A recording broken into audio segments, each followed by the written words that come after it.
After weeks of speculation, Vice President Kamala Harris has finally made her choice. This morning, Harris announced Minnesota Governor Tim Walz will be joining her on the Democratic ticket.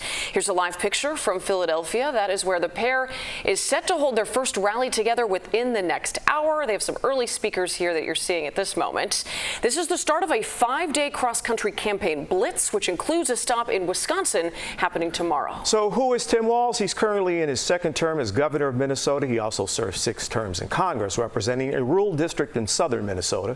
Before politics, he served 24 years in the Army National Guard and worked as a social studies teacher and a football coach. Our political reporter Chris Ty is here now with more on Tim Walz and his friend, the Illinois governor, who did not get the job. Chris? That's right, Jim and Marie. He was a member of Congress before governor. Tim Walz, as you mentioned, represented a very rural stretch of Minnesota that runs the length of the state's border with Iowa. The instinct of someone representing that rural district, combined with his Nebraska roots, the Harris camp hoping those are assets that will attract moderates, undecideds, and gettable Republicans that will swing this election.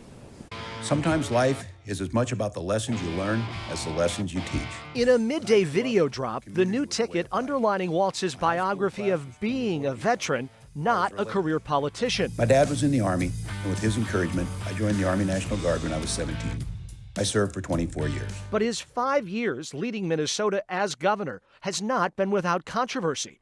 He was in office during the murder of George Floyd, a black man at the hands of a white Minnesota police officer, and the days of unrest that followed.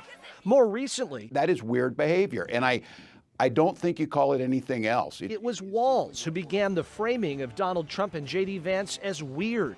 He's known to periodically go off script more than most governors. He leads the Democratic Governors Association and has made securing abortion rights and school meals a primary focal point. He is a kind and decent human being. J.B. Pritzker and Tim Walz became governors at the same time. Pritzker says they've become close. Even as both spent the last 2 weeks being vetted for the position Walz has now been tapped for, a vetting Pritzker described this way. It's an honor to be asked, even if some of those questions are like a colonoscopy. Yeah.